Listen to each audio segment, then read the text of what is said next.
order. Welcome to meeting number 122 of the House of Commons Standing Committee on Indigenous and Northern Affairs. As always, want to start by recognizing that we are gathering on the ancestral and unceded territory of the Algonquin Anishinaabe people, and just express gratitude that we're able to do the important work of this committee on lands they've stewarded since time immemorial. Pursuant to the order of reference of Wednesday, June 5th, 2024, the committee is resuming consideration of Bill C-61, an act respecting water, source water, drinking water, wastewater, and related infrastructure on First Nations lands.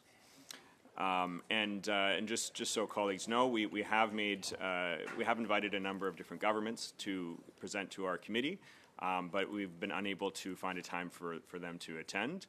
But just rest assured that we have sent invitations to 6 different governments, and I think we will be getting some briefs.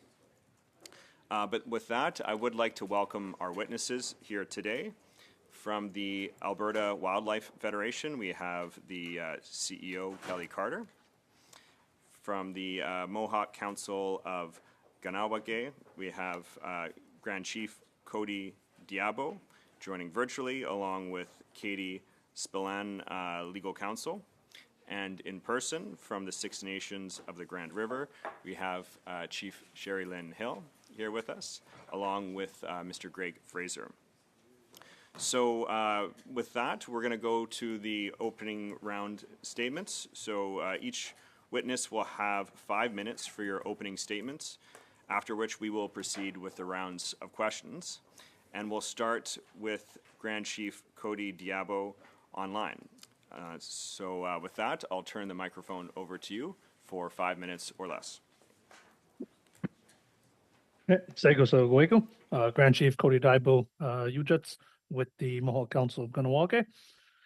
So the Mohawk Council of Kahnawake thanks the committee for the invitation to make submissions regarding Bill C-61, the First Nations Clean Water Act. We thank you for this opportunity, since the consultation process, like so many consultations, frankly stating, are quite abysmal. So the MCK stands with Indigenous peoples across the land who struggle for clean water. However, we oppose Bill C-61, which reproduces Canada's flawed positions on the inherent governance rights of Indigenous peoples and limits Kahnawakes' right to govern the waters in our own backyard. Kanien'kehá:ka of Kahnawake have been self-governing since time immemorial. We exercise our inherent right to self-government in accordance with Haudenosaunee law, not any delegated authority.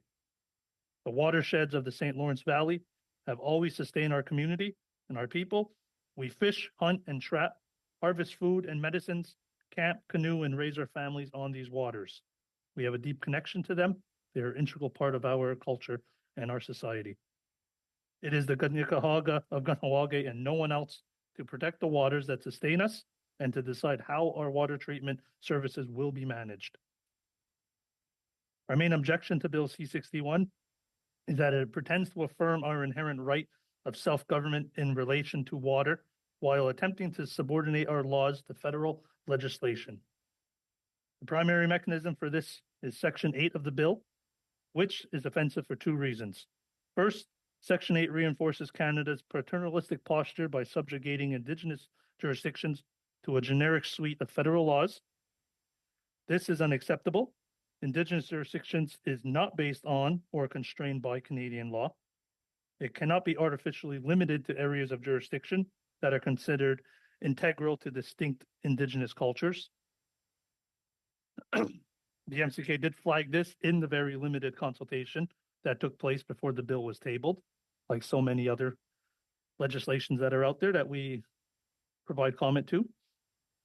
And second, to add insult to injury, when we saw the next draft of the bill, the one that's before you, the MCK was outraged to see that additional laws had been added to Section 8 without any consultation whatsoever.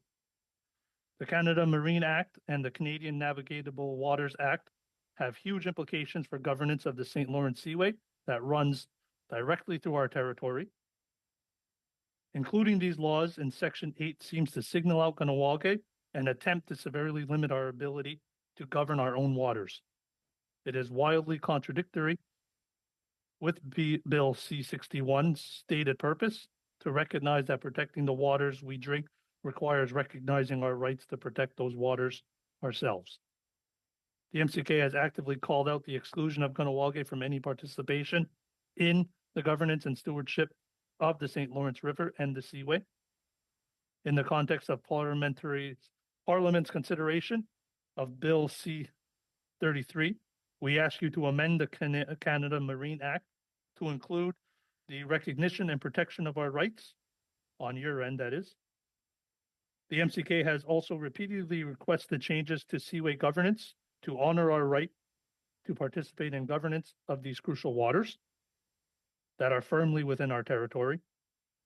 Our concerns have been met with total silence, as I pointed out, like so many others.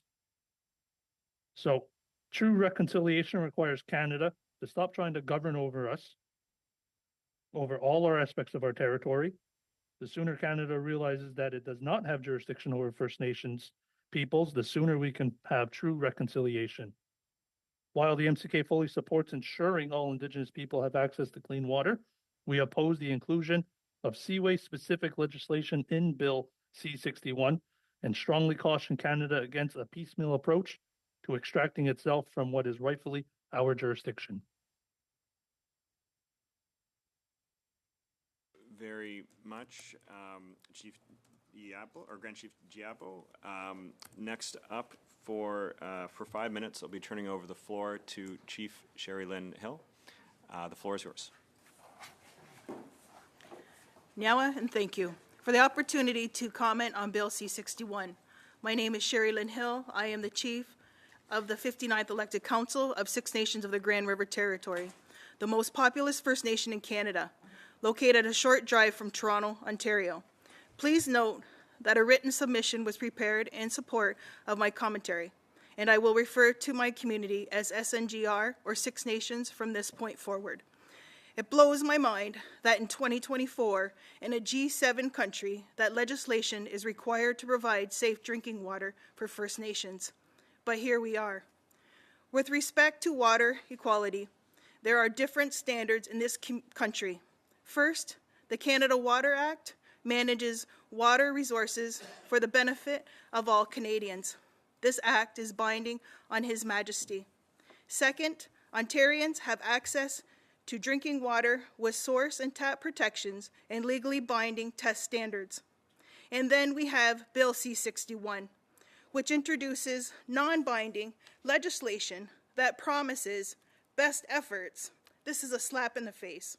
No wonder First Nations often turn to the courts to pursue federal accountability for their issues. SNGR has fought for access to safe drinking water for decades without success. Most of the Haudenosaunee of Six Nations have relied on unprotected ground source drinking water since the lands were granted to us by the Haldimand Treaty in 1784. The federal government has had knowledge of unsafe water at Six Nations for decades. The first community water system, which serviced 11% of households, had contamination issues that led to boil water advisories in 1990.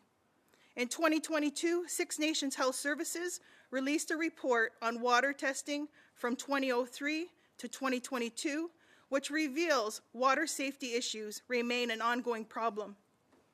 It will take 30+ years to provide water services to on-reserve members. Access to safe drinking water is a necessity for all life. No human, plant, or animal can survive without it. The lack of access to safe drinking water profoundly impacts quality of life. Nearly 2,000 elderly members living on my reserve have spent most of their lives hauling water for their families. Some of them in their 80s continue to climb trucks at a fill station. It was hoped that Bill C-61 would go beyond the status quo. The Auditor General of Canada found in 2021 report that Indigenous Service Canada did not provide the support necessary to ensure First Nations have ongoing access to safe drinking water. Further, ISC had not amended the operation and maintenance funding for First Nations water systems since it was developed 30 years ago. There are many aspects of this legislation that are concerning. The repeat use of the phrase best efforts does not bind the Government of Canada to action. To successfully achieve the purpose of the bill, several amendments are necessary. Firstly, consultation must comply with First Nations consultation and accommodation policies. Next, the definition of First Nations governing body must reference the legal recognized government. Bill C-61 must ensure that the First Nations are guaranteed access to safe drinking water that meets all current and future needs. Bill C-61 must require the achievement of outcomes. It must also provide for quantities of water that meet economic and cultural needs. It requires Canada to provide adequate funding for water services, and it must ensure all First Nations have access to binding dispute resolution. There are other areas that require strengthening to ensure the inherent rights of First Nations are upheld. The rights, I add, that First Nations never gave up. Again, Nyawa, and thank you for the opportunity. Thank you very much, Chief Hill. And with that, we are going to move over to our third and final witness for opening remarks. Mr. Carter, I'll turn the floor over to you for 5 minutes or less. Thank you. Thank you to the Chair and the committee for the invitation to speak with you today. I'm Kelly Carter, the Chief Executive Officer of the Alberta Wildlife Federation. Today, I'm a visitor speaking to you in Ottawa from the unceded Anishinaabe Algonquin Territory, and I reside and live in Edmonton, which is in Treaty 6 territory. The Alberta Wildlife Federation honors all First Nations, Inuit, and Métis people and their valuable contributions to this land. The Alberta Wildlife Federation is an organization that represents over 16,000 members of diverse backgrounds who are brought together for their love to hunt, fish, and explore the outdoors. Water is an integral part of our communities. We love to live, work, and play in it. Firstly, and importantly, I want to reinforce our support for the human right to provide access to safe, clean drinking water and sanitization of wastewater. As a human right, it applies to all people, no exceptions. We appreciate the effort being made to improve drinking water quality, specifically on First Nation lands in Canada. This is long overdue. After reading Bill C-61, the Alberta Wildlife Federation would like to share some thoughts and perspectives with the committee. We support the intent of Bill C-61 to address and improve drinking water for those living on and visiting First Nation lands. Access to reliable stream of safe, clean drinking water is essential. The term source water appeared multiple times in the bill, but without a definition. We have some concerns on how this could be used in implementation of the Act and the resulting impact it could have to our recreational outdoor communities. This comes up in Sections 5B, where effective management and monitoring of all stages of water service delivery, including the protection of source water. What does this protection mean? And there could be a wide interpretation of this and vast consequences for those who enjoy angling in our rivers and lakes, along with all Canadians who want to explore our waterways on paddleboards, kayaks, and watercraft. Upon review of the bill, we were left unsure of what a source water protection zone is, along with what impact it would have if one was declared. Section 29 states that First Nations law must protect the environment as much or more than current regulations listed in the bill. This needs to be in collaboration of all levels of government when it impacts any water that is not located on First Nations land. And the creation of a First Nations Water Commission is good, but again, we note that it includes a section on source water protection plans. The Government of Canada, along with provincial governments, have a role to play in this responsibility when it comes to source water. The more we read the Act, the more it became evident that source water protection is a reoccurring theme that is broad and without definition. Why are we concerned about this? Because it commonly shuts down access to hunting and fishing access and reduces opportunities. I want to emphasize that water is for all. It is for all Canadians to enjoy, access, drink, and explore. Bill C-61 could present challenges if access were restricted to water bodies, if fishing opportunities were eliminated, restricted, or further controlled. We want to know what the guardrails are in place to protect these interests. We are worried and concerned that the use of source water protection clauses in this Act go beyond the intent of what is needed to provide safe drinking water. and any discussion involving that source water should include everyone, as we all have a stake in water management. I want to reinforce that fishing, hunting, and trapping communities contribute $13.2 billion in Canada's GDP, $18.9 billion in direct spending, and 107,000 Canadian jobs with an estimated labor of $6.4 billion. That's based off a Conference Board of Canada report in 2019. In Canada, we have 2.9 million licensed anglers, and recreational fishing brings $10.3 billion to our economy. 9 in 10 Canadians support hunting, fishing, and trapping, according to Nanos research. Water is also critical to our tourism industry, which requires access to water for recreational purposes as well. Think of all the rafting tours, fishing guides, hikers that want to experience this vast natural resource. I paint this picture as access to outdoors areas to participate in these activities is essential. It comes back to the impact of protecting source waters and what that means for implementation. How will this bill be interpreted, and the economic risk that could result concerns us. We need federal guardrails in place to protect these interests, and anything to do with source water or protection of source water must be done in a collaborative manner that respects provincial authority and interests of all Canadians. In summary, we respect the human right to safe, clean drinking water and sanitation of wastewater. We are concerned with the use of source water throughout the bill and its inclusion in First Nations Water Commission regarding how it could impact recreational communities, and are concerned in the lack of guardrails within the bill. I thank you for your time today and allowing me to address the committee on this important matter, and I hope that all First Nations communities are able to access healthy, safe, clean drinking water as soon as possible. Thank you very much, Mr. Carter. And with that, we're going to go into our first round of questioning, the 6-minute round, starting with Mr. Zimmer for the Conservative Party. Thank you, Mr. Chair, and thank you, witnesses, for coming all the way to Ottawa.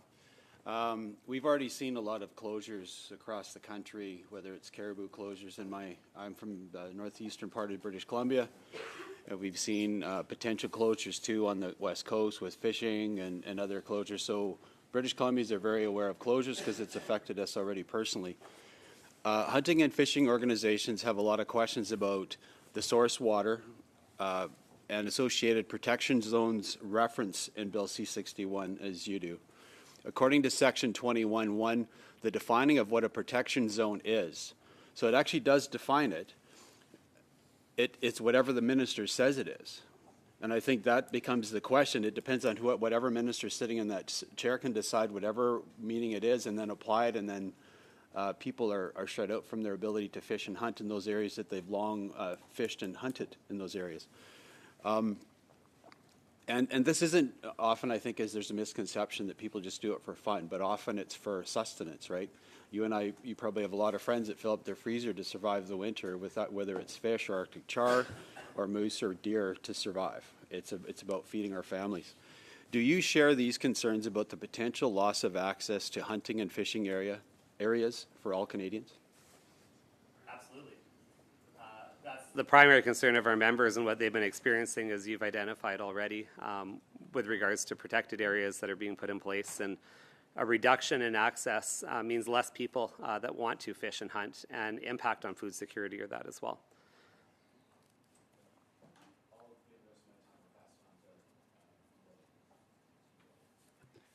Okay.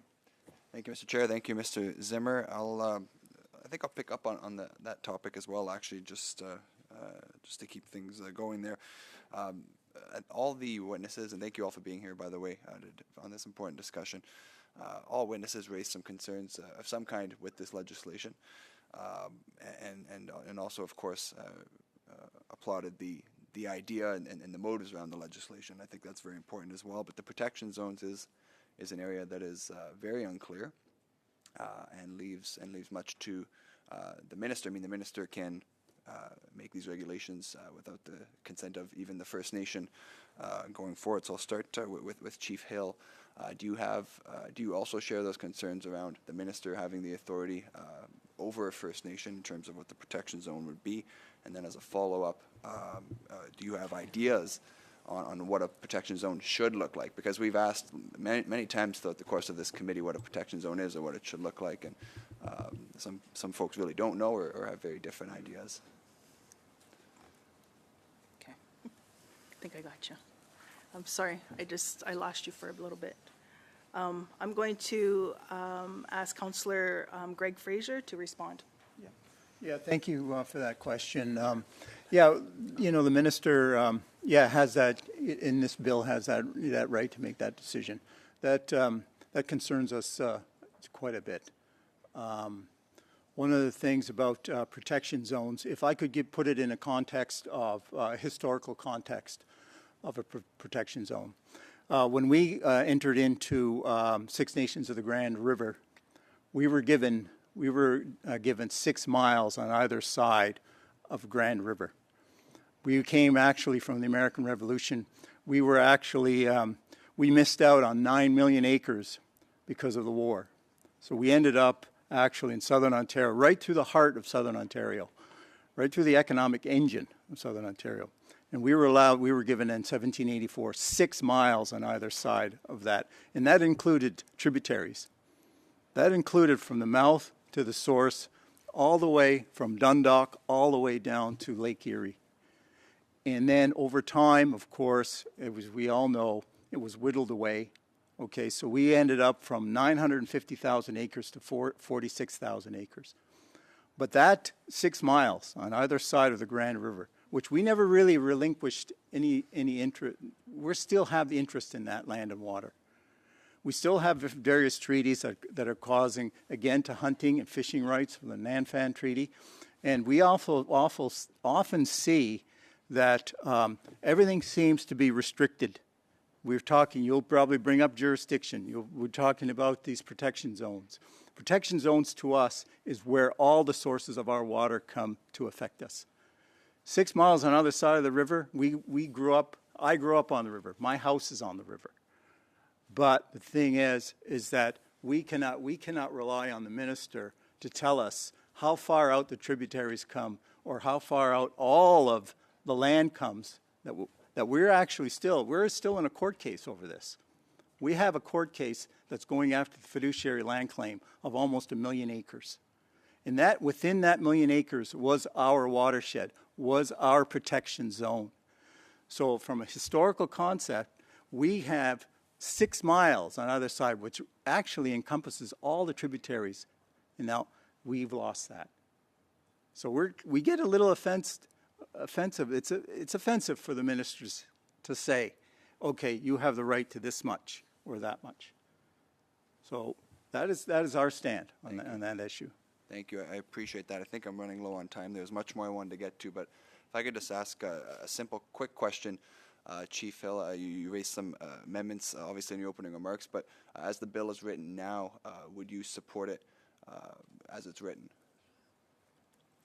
No, just because of the wording. Okay, I appreciate that. And, okay, thank you. Thank you very much, Mr. Zimmer and Mr. Melillo. With that, we'll be moving over to Mr. Batiste for 6 minutes. Yes, and congratulations on your recent election, Chief Hill. I wanted to talk a little bit about the wording around best efforts. Now I'm reading in the powers, duties, and functions of the minister, where it says the minister, in consultation and cooperation with First Nations governing body, must make best efforts to ensure the access to clean and safe drinking water. If you could replace that with a wording amendment, what would you suggest instead of best efforts? I think must provide, must ensure, so it actually happens. Okay. It's not that it's a best effort, that actually it must provide or must ensure. Okay, so we were talking about when making the funding allocations, it's not just best efforts, but it has to go a step further, correct? Yes. Because when I look at 27 and I look at 27.3, when it talks about the funding allocations for decisions, it says the minister's consultations and cooperations with respect to making a funding allocation decisions are to be guided by the principles that the funding for First Nations water service should be adequate, predictable, stable, sustainable, and needs-based. Do you agree with that in terms of moving forward? I think that, would you agree with those principles that they're important ones for communities to have?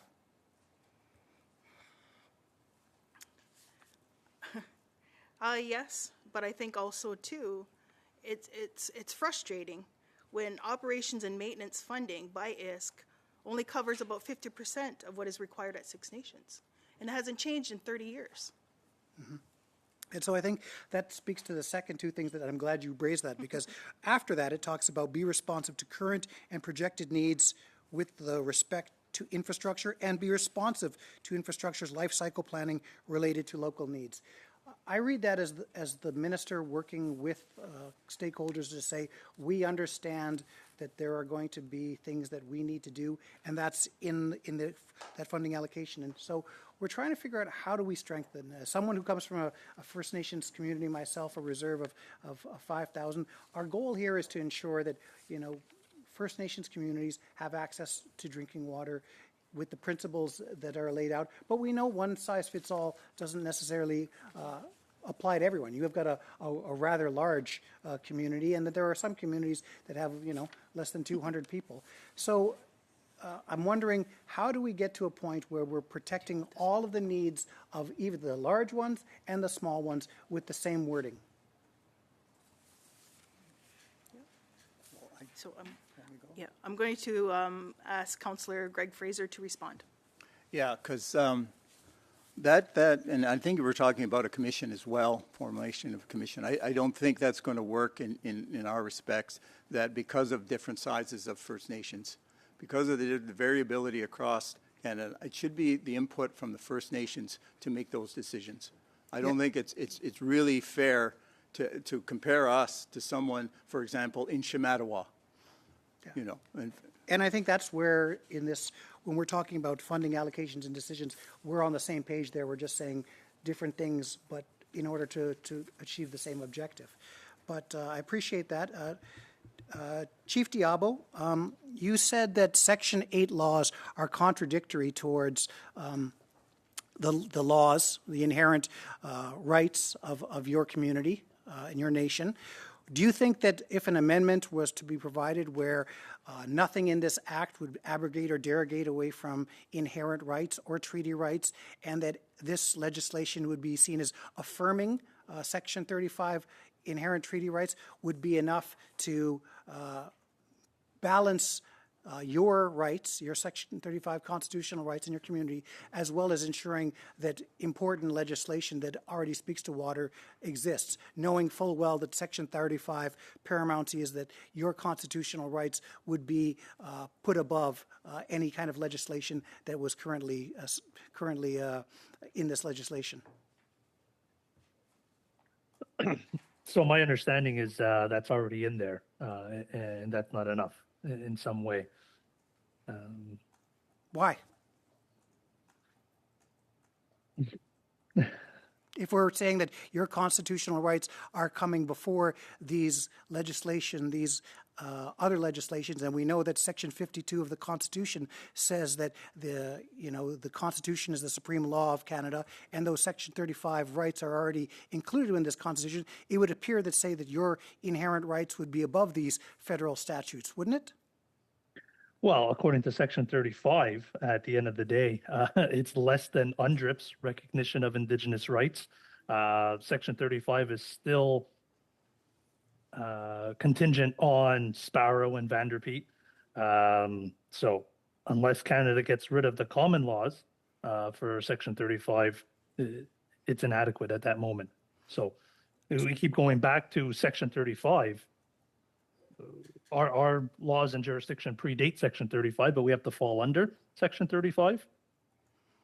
But the Section 35 recognizes that the rights existed. It's not creating new rights; it's recognizing and affirming the rights.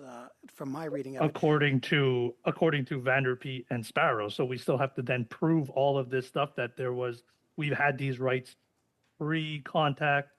It's more far-reaching than that. So. Shouldn't a nation have to prove the rights if they're claiming that it's paramount over federal legislation? Does Canada have to prove their rights to the United States? Why does First Nations have to prove their rights to a settler nation at that moment?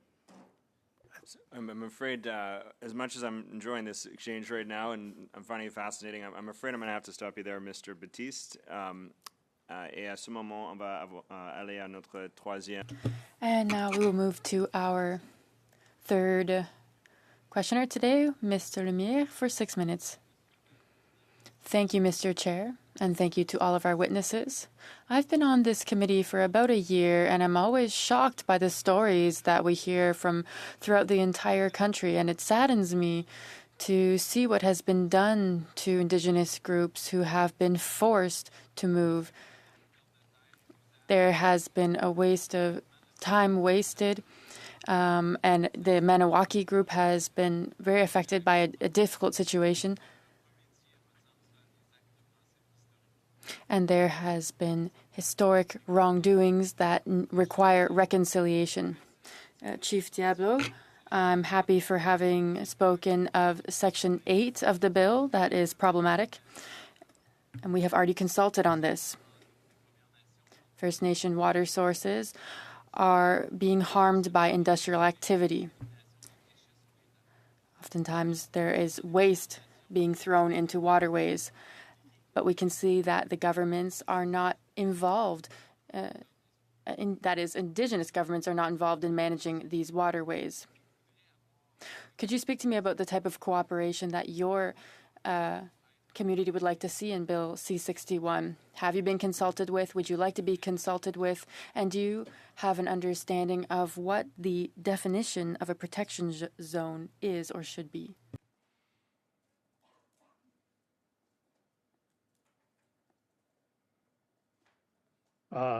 Apologies for that. I only put on the translation a little bit later, so I got towards the end of it.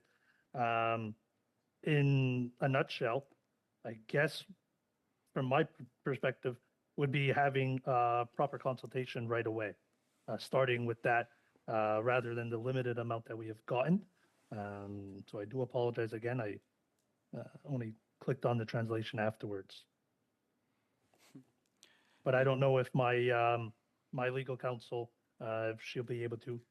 She's more versed in the French language than I am. So if I can turn over to her, maybe to provide an answer for the beginning part of the question.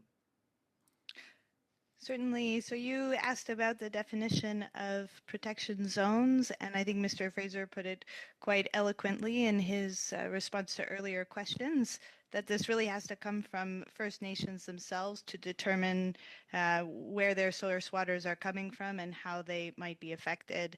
As Grand Chief Daibo mentioned, there's been very limited consultation on this bill, and it doesn't bode well for the implementation of the bill to have so much run through without adequate consultation. Oui, Grand Chef Diabo, dans Yes, Grand Chief Diabo, at the beginning of my question, I recognized the loss of land and waterways that your community has had to face with the development of the St. Lawrence River. Second question, if the federal government really wants to protect water sources in Canada, it should modify and implement acts to prevent waste being thrown into waterways, to ensure that communities truly have access to clean water, those that have been affected by industrial activity or government activity. There are concerns about infertility in certain Indigenous communities, skin problems, and high levels of cancer. And we have heard about all of this through our witnesses. We have built nuclear facilities along Kichisibi near the Ottawa River. 4 million people actually use this water for drinking water, and this is quite alarming. You have the Anishinaabe, amongst other communities that have been affected like this. What has been done to protect our waterways and ensure that there is no irreparable damage to the communities that use this water?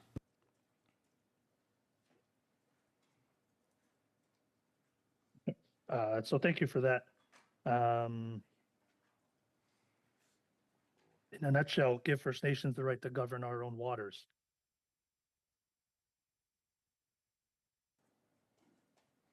de quelle façon ça doit s'inscrire dans un projet?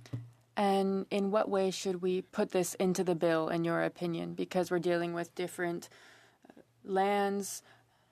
Sometimes we're talking about huge bodies of water, even larger than your land. And how do we work on this between provinces as well?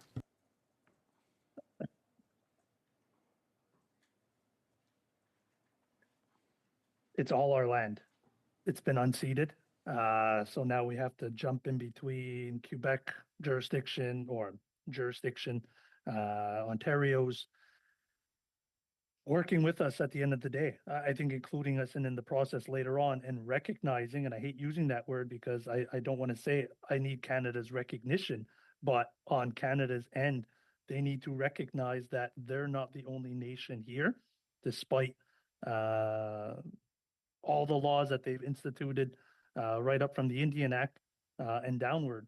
You need to include First Nations in the drafting and being a part of the program, being part of the solution, rather than just saying, we're going to legislate this and you have to fall in line at the end of the day. And you have to go back to Section 35 and all this kind of stuff. We need to be a part of the process if we're going to traverse the analogs of time going forward. We have to do it together and not from a paternalistic stance where Canada's up here first. Well, Canada's here, provinces are here, then First Nations are here. It's we're on the par with Canada. At the end of the day, our relationship was with the Crown, with the British monarch, and Canada, the federal government, is holding that responsibility. So we are on par with the federal government, and we need to start working at that level together. Merci, Miigwech. Thank you. Merci beaucoup, Monsieur Lemire. Next, we'll be turning the floor over to Ms. Idlout for 6 minutes or less.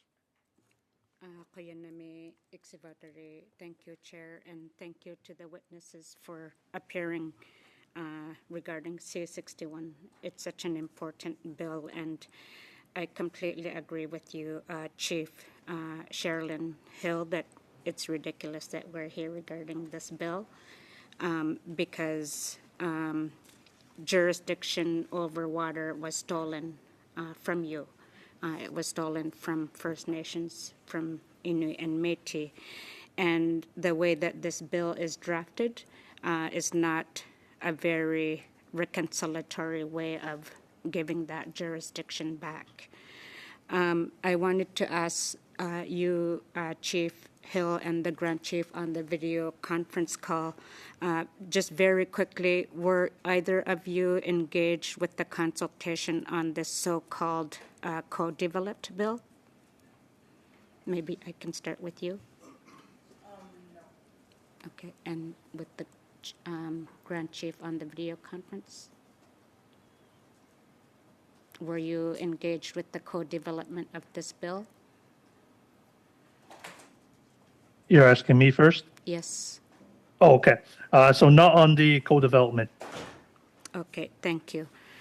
I think that it's particularly important to ask that question because when this bill was first introduced, it was touted as co-developed. And when I asked questions regarding how many First Nations would be impacted, how many were engaged, the numbers were quite stark. But I'm going to move to another issue related to Section 26 and Section 27 of the bill because they are very different from each other, and I wanted to get your understanding, Chief Sherilyn or Kelly or Greg. Do you understand that Section 26 is regarding that the minister, you think that the minister must ensure access to clean and safe drinking water? That's how that section should be, and not that it would make best efforts regarding giving access to clean and safe drinking water. So I'm going to ask Councillor Greg Fraser to respond. Okay. That's popped up several times, of course, the consultation and cooperation part of it. As the chief had mentioned earlier in her opening statement, often it lacks, first, to Chief Dibo's point of being initially, I would say, consulted on. That doesn't happen. It happens, like you said, after the fact. correct. The other thing, too, of the Monsieur le Président, je dois vous arrêter. of consultation le and microphone n'était cooperation. pas allumé pendant Mr. Chair, the mic was not on. We're having le an issue with microphone n'était pas allumé. The mic was not on for our witness, and so the interpreter was unable to work. So if he could go back maybe 3 sentences, please. if the witness could just repeat the last maybe three phrases. I've paused the time. And we can Is my continue. mic on now? Is it on? Is everything okay? Yes. So, ça marche? Okay, merci. Yeah, going back to the wording of the consultation and cooperation, we see that often, and asking the minister to be making those decisions at this point, I think always lacks the accommodation part, the part that the commitment part, because we always see in the initial part, but we don't see the emphasis on the accommodation part, and that's something that's often bothered us. Thank you. To follow up maybe with you, Greg, Section 27, the following section, to me is a very different section that we heard questioning about, because to me, and I'd like to get your understanding, Section 27 speaks to consultations in respect of a framework for assessing needs, which to me is very different from Section 26, because Section 26 talks about access to clean and safe drinking water, whereas consultation in Section 27 talks about framework for assessing needs. Is that your understanding as well? Yes, but often those words of framework is a little bit of, again, a little bit of a concern to us, because framework means that he's building a framework, okay, to suit whose needs. Are we, as First Nations, are we building the framework, or is the minister building the framework? And that's what has to be clear. The framework has to be built by First Nations, right? Not outside governing bodies. So. Thank you so much. Yeah. Oh, excellent. Okay, great. I wanted to then ask maybe both witnesses, the Grand Chief I'm so sorry, I can't pronounce your name, regarding the lack of direction given in this bill about protection zones. The way that I understand this bill is that jurisdiction to First Nations regarding source water would not happen until the protection zone negotiations need to happen at a later date. And this lack of clarity is what I am concerned about, because then your First Nations would have to either consult or work with provinces or municipalities. They would have to you would have to negotiate with another level of government before that protection zone negotiations happen. And I wonder if maybe both of you could respond to your concerns regarding that lack of clarity.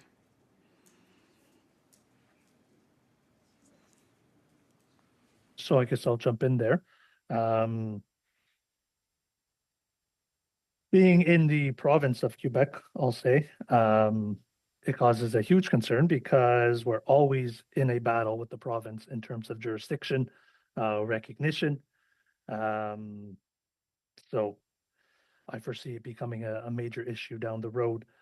We see it on other files as well in terms of healthcare, and other sectors when it comes to having to deal with the province and this, I hate using the word recognition of jurisdictions. In my view, this whole area is unceded territory of the Kanien'kehá:ka since time immemorial. We've never ceded it, but we have to now negotiate in terms of when these protection zones come into effect, and we're limited to our reserve lands opposed to our traditional lands. So it will definitely be an issue. Thank you very much, Ms. Idlout. I'm afraid I'm going to have to interject at this point as the time's elapsed, but we'll be now moving into our second round of questioning, starting with Mr. Shields for 5 minutes. Thank you for the witnesses being here today. And I think we've heard a little bit about protection zones a few times. Mr. Carter, do you have an idea what a protection zone would look like reading the legislation? Reading the legislation, no. I think it's vague and unclear in regards to how it could be incorporated, interpreted, and enacted. And I think that's where some of our members' concerns definitely arise. We would like to see clarity on this, and be willing to put forward a recommendation or consideration for that. But as it stands right now, it kind of leaves uncertainty. Would you submit that from your organization? Yes, I could look at putting that together. One last thing for you then. When you talk about confusion, when we talk about provinces, and you mentioned provinces, and you talk about a water council, we talk about the Indigenous Water Council, do you feel that there will be clarity when we've got 3 different organizations out there that are going to be dealing with this, and then you throw the minister in to do what he wants? I think it's what you call kicking the ball. It's just being passed around, and I think what I could speak personally. People want to see some action and safe drinking water everywhere. Access to water, protection of water. Water impacts everyone, and that's I think where there's probably agreement at the table. And it's difficult when you start talking about water ownership and who owns water, and then who accesses it, and the rules. We need safe, clean drinking water to recreate in, to drink, to live, to sustain life. And so that's where we'd like to see it move forward. Creating multiple bodies doesn't help get us to a solution sometimes. Action does. Thank you. Chief, Six Nations, same question for you. When we see different bodies being organized and a minister with the final maybe say, because it doesn't say that he consults, but it doesn't say he has to get agreement. I think it's a mess. It's going to be a mess and a lot of confusion. And I think, again, water has no boundaries. So every level of government needs to work together to find solutions as equal levels of authority. Great, thank you. Appreciate that. Grand Chief, same thing. When we've got proposed a number of bodies and a minister, where do you think this is going to go? Knowing politics, it's going to take a long time. But I have to agree with my colleague in Six Nations that we all have to be on the same level and nobody is above one another. Water knows no boundaries, and it doesn't adhere to our jurisdictional boundaries. Thank you. I'll turn the rest of my time to Mr. Schmale. Thank you very much. Chief Hill, if I could, I liked what you had to say regarding outcomes and the fact that the government isn't achieving the outcomes I think we would all like in terms of clean drinking water. What are the barriers specifically now that prevent nations from achieving clean drinking water? Is it the technology piece? We heard about that. The technology exists. Maybe I'll let you expand. Go ahead. If you could just. Oh, I think it's on. Oh. I think I see red, but I could be Okay, wrong. go ahead. Sorry, can you? Where's your last part about it? Sorry. Oh, I think it. Where did I leave This off? one here. I think it was more about just what is preventing those outcomes from being possible now. I think the biggest one is lack of infrastructure. Okay. When we have a 1.6 billion gap in my community of infrastructure, and a water plant that's in 2013 and still needs repairs. So would the possibility of changing the way Ottawa collects tax revenue help you, such as if your nation was able to keep the excise tax revenue generated from your businesses, giving you as a local leader the ability to make those decisions on how you wish to proceed? Would that be a potential kind of movement in the right direction as well? I'm going to ask Councillor Greg Fraser to respond. Yeah, thank you, Chief. Yes, excise tax is a big issue, especially in our community. Our community has some fairly large industry, and what happens is that one of the industries can pay out about 350 to 400 million per year in excise taxes. Excise taxes do not come back to our community. They are gone into the coffers of the province or the federal government, and okay, we do have no access to that, even though the sales and the people that are paying, okay, are paying for the product that's on reserve. As we go, our community is on us as leadership, always on Section 87, the Indian Act. We don't pay taxes. It says, okay, you're going to the government, okay, we don't pay taxes. Simple as that. But in your case, in your question, it would benefit us greatly to that. That would wipe out the 1.7 billion gap in infrastructure. Not only help not only help our water system, but our water system is directly linked to our health care and our healthcare system. And just briefly, that the health of our community is not the same as the health of the communities around us. We have higher rates of gestational diabetes for our young mothers. We have higher rates of overweight babies. We have higher rates of diabetes. But why is that? That's because we've supplemented water. We don't drink water out of a tap. We see tap, we don't go near it, right? A lot of us, 70% of our communities on either wells, okay, or cisterns. So we've turned away from water. And what have we turned to? We've turned to sugar drinks. One of our convenience stores was the highest selling Pepsi product seller in Ontario. So what does that lead to? That leads to poor health. And that is something that was brought up in the social determinants of health. Okay. Okay. That's a behavioral change. Mr. Fraser, I'm afraid I'm going to have to interject. We're much over time here, but I think that may be a line of questioning that one of my colleagues might pick up on afterwards. With that, I'm going to turn the floor over to Mr. Hanley for 5 minutes. Thanks for setting me up, Mr. Chair. And is this on? I have to turn it on, I guess. Okay.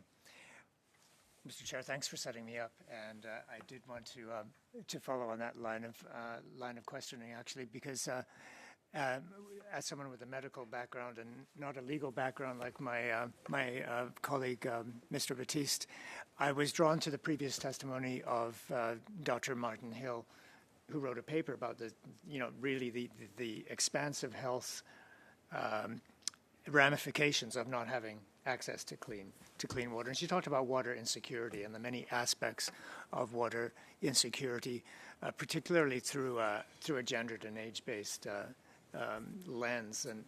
And I was really interested in how, for instance, water insecurity affects mental health and affects emotional health and social and the whole social health of the community. I wonder, Chief Hill, if you could briefly comment on that connection, or Mr. Fraser. I think that's a huge one for mental health, because I have community members with depression or sadness worrying if they have enough water for their kids to have even a bath, worrying if they can get a load of water, because sometimes they can't get a load of water. Those are emergency calls. And I think the other part about it is sometimes the kids worry that they know they didn't have a bath that night, but are the kids going to know? This is a real huge mental health on parents, and especially on kids who have to go back into school. They know what's going on at home. And the ones who do not have running water, who are using outhouses, who are still having no running water in their homes. This is 2024. And that's why I did my statement. We're sitting around this table talking about legislation for First Nations people.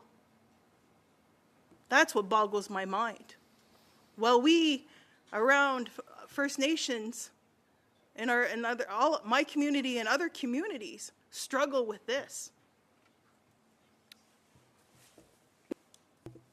Thank you, Chief, and I'll cede the rest of my time to Mr. Morris.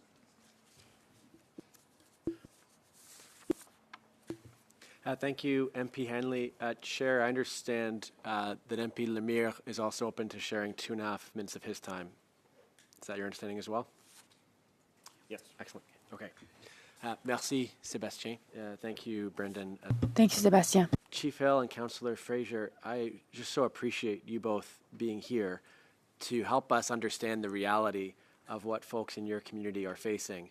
That what we get told, here's the quote from Indigenous Services Canada, quote, all residents of 6 nations of the Grand River have access to safe drinking water. The reserve is not under a water advisory according to Indigenous Services Canada. So can we just get clarity for the record? Councillor Fraser, I believe you just finished sharing with a colleague that 70% of residents at 6 nations do not have access to clean drinking water. Can you clarify that? What percentage of residents do not have access today to safe drinking water from the tap? Let me just bring you up to speed statistically on that. 30% of our community is on the water line from our plant, our water plant.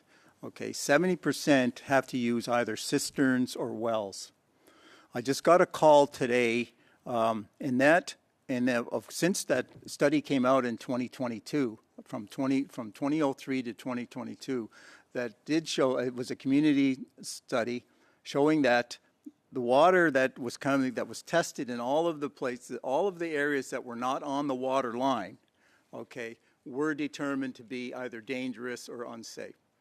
So that is the reality of the situation. So it is, there is unsafe. The things we get from ISK is not always accurate.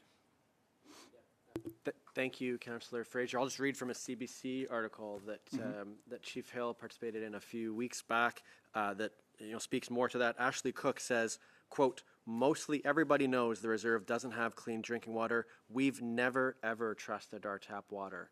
Is that the sense you get from most community members? Yes, no one drinks from the tap. Even if we have to buy water.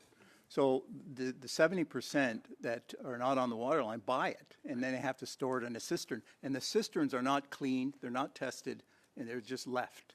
So then if we shift to what this committee could do to make progress, I understand another colleague asked if Chief Hill, if you'd been consulted. We're being told that consultations began in 2018. You already answered that you were not consulted, Chief Hill. I recognize you were also newly elected in November of last year. Has anyone at 6 Nations been consulted that you both know of to date at 6 Nations of the Grand River? Go ahead. No, not that we're aware of. No one has directly approached us or the chief's office on that. So I guess this is kind of the first consultation, this committee meeting right here. Is that yes, true? Yes, yeah. Direct, yes. Okay, well, all the more important that you're here with us today. So then, Chief Hill, you also earlier said to another colleague that you wouldn't recommend we support the bill as it stands. You shared a number of proposed amendments for the committee to consider, including language like must provide and must ensure in place of the government being required to provide best efforts for clean drinking water. If those amendments were passed, do you believe it's possible the bill could be improved to have it be something that would be helpful to you? I can go. Am I on? Oh, I think there's a few more, and what I talked about, legally recognized government. So that one, recognize access to safe drinking water as a human right through inclusion of a new subsection. Requiring achievement of outcomes, not simply best efforts, what I talked about, the wording. Ensure the bill guarantees access to an adequate supply of clean water, not solely for domestic fire protection and emergency management needs, but also for economic and cultural needs through an additional preambular statement and an amendment. And adequate funding for water services on First Nations lands, not simply to make best efforts. Thank you, Chief Hill. If all of those amendments were passed, would this be a bill you would support moving ahead? I think it would be closer to approving it because, again, what we've missed in the beginning is any consultation for First Nations. Well, really, again, appreciate you both being here to provide this kind of testimony this afternoon. Thank you. Thank you very much, Mr. Morris. And with that, we'll be turning it over to to Mr. Bachrach, who's joining our committee here for 2.5 minutes. Before we hand it over to my good friend Taylor, I just wanted to say a very quick thank you to all the witnesses for appearing on the study, and thank you for making such clear and strong statements regarding the changes that we need to make sure that this bill is more acceptable. The way it is at the moment, I think that if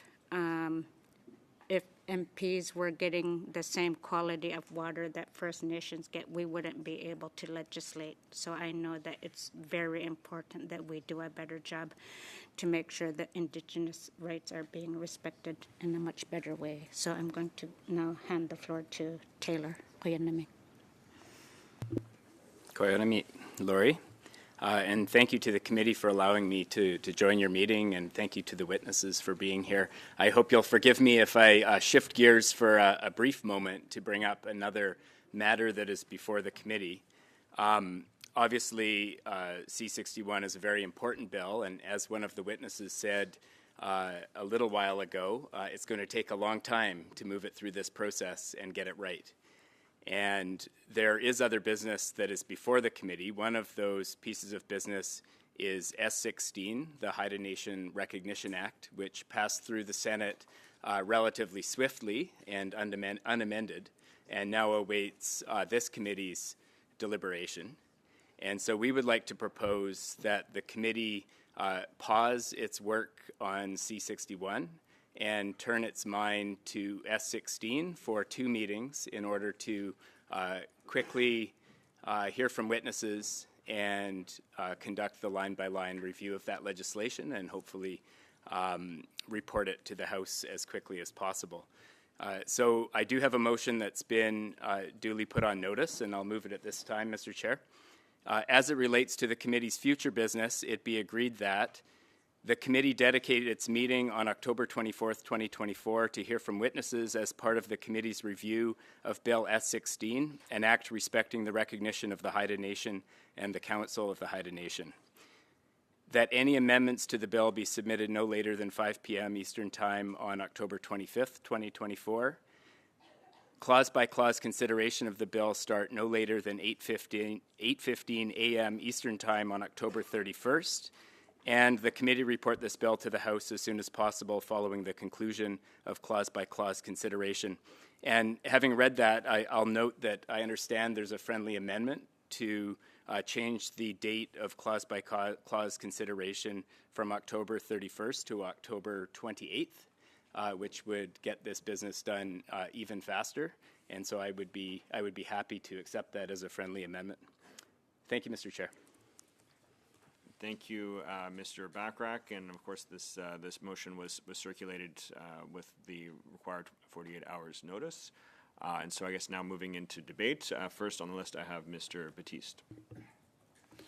As it would happen, Mr. Chair, from the discussions that we are in support of this, we actually do need a little bit of time to go to the stakeholders on some of the amendments around the First Nations water legislation. And so we would be proposing to move this up by 1 day as opposed to having it on October 31st at 8:15 a.m., that we would like to see it at 3:30 on October 28th instead. And I think that would give not only our ability to get through S13, S16, which one?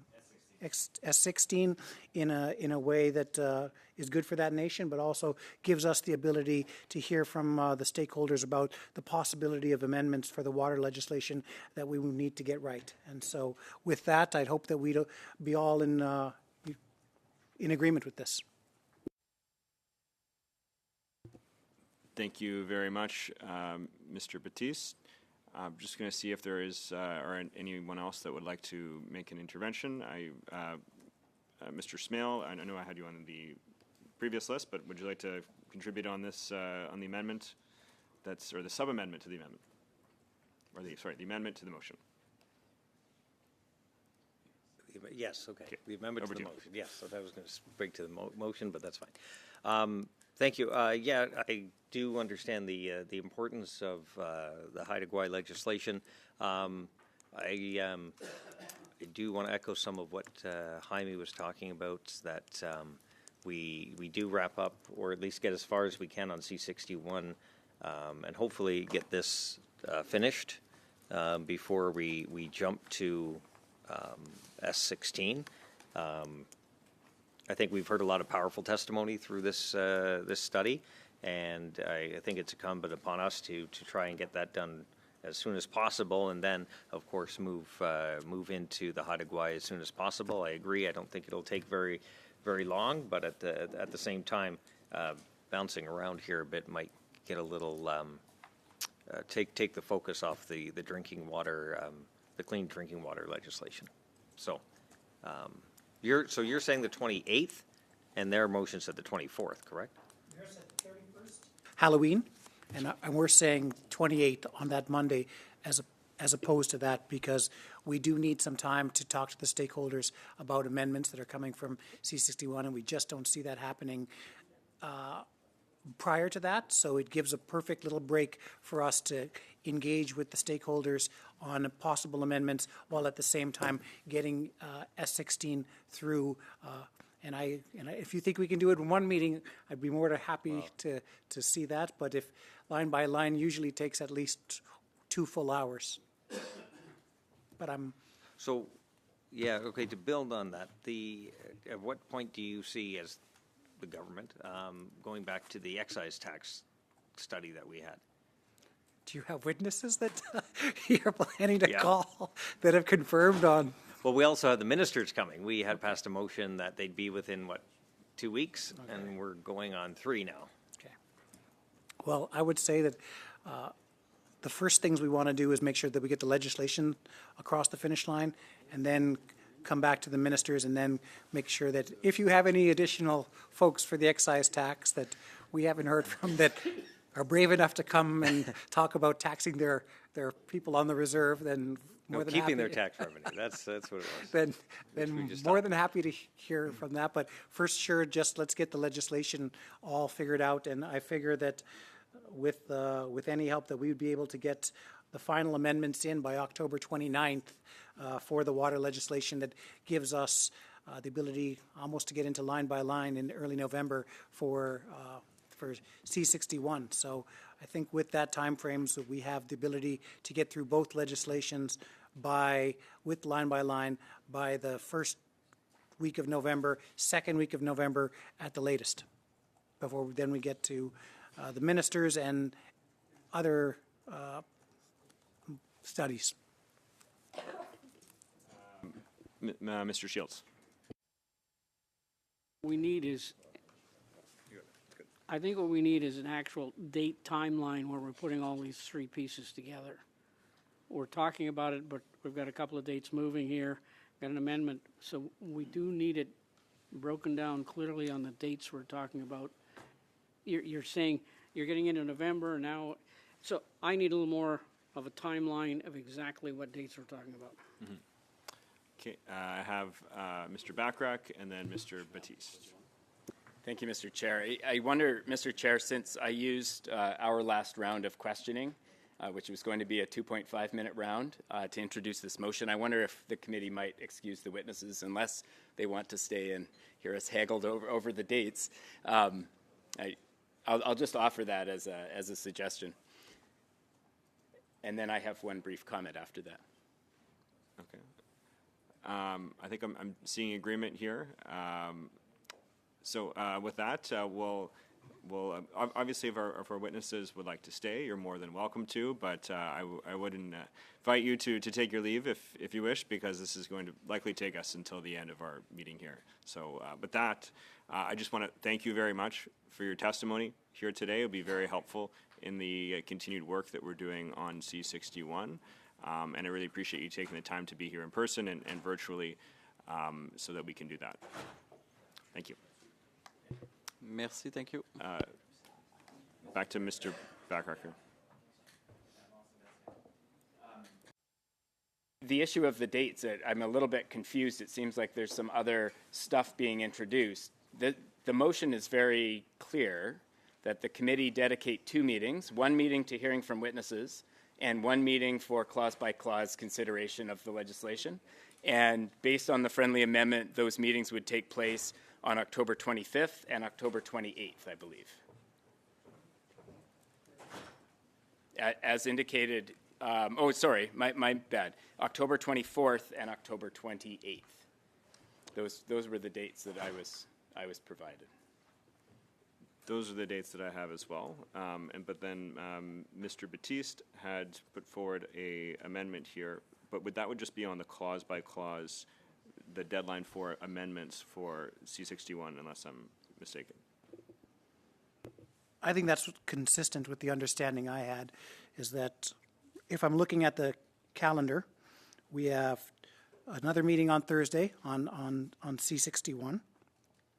Then we'd come back, then we'd have another meeting on the 21st for C61, and then Thursday, the 24th, which is our regular scheduled, that we would get into S16 with the hope of getting it done by the 28th, and then we would be able to go back into the 31st, the 4th, for finishing up anything else that we have to do for C61. I think we're almost to the point where we've exhausted our witness list, but that would bring us to November 4th and 7th for line by line and amendments. So I'm hoping that that clarifies it and that we can get agreement on that.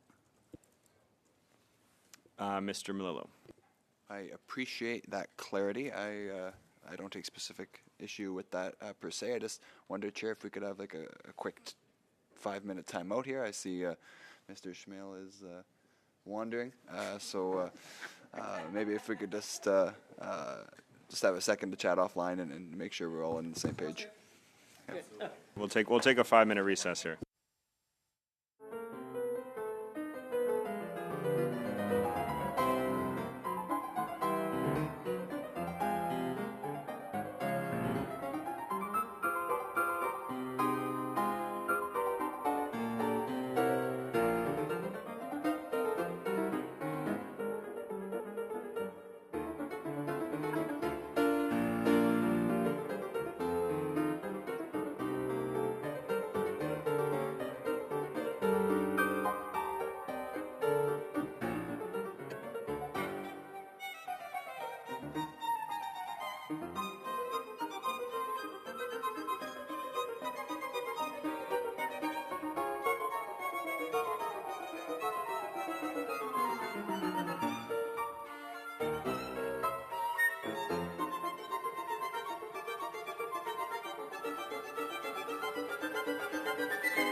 with that, I'm calling this meeting back to order. I believe, Mr. Malili, you had the floor when we left off here? Yeah, but Okay. Well, I know there's been discussions amongst the parties, and at this point I'll turn it over to Mr. Batiste, who I believe has worked out a plan going forward that all are in agreement with. Okay. Mr. Batiste. So after some thorough discussions, I think we found something that everyone can be happy with. First of all, that what we'd like to see is S16 being done the week of the 21st, the Monday, and the 24th when we come back from the constituency week. That would require us to move the amending of the motion from my NDP colleague to say, instead of October 24th on the first one, to say 21st. We would then have the amendments due on the 22nd as opposed to the 25th. We would go into clause by clause consideration then on the 24th.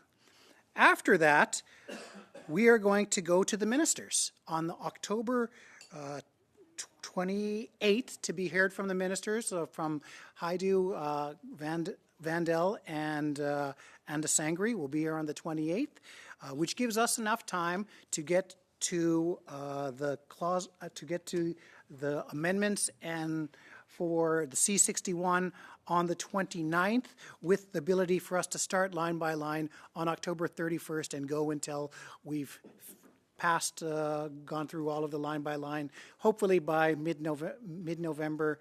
And so that's what I've proposed, and I believe we have consensus on that. Size.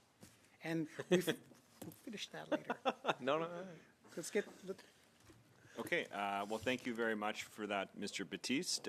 Is there any other members that would like to make an intervention on this? So I don't think we need to put this to a vote. Is everybody in agreement with this right now? Okay, great. Well, we will amend this accordingly, and just to run through it again. So October 21st, we'll have witnesses under S16. Any amendments for S16 will need to be submitted the next day. October 24th, we'll go through clause by clause of S16. We will return to then October 28th, we'll have the ministers appearing here. October 31st, we will have clause by clause for C61, and amendments will need to be submitted by October 29th for that. Great.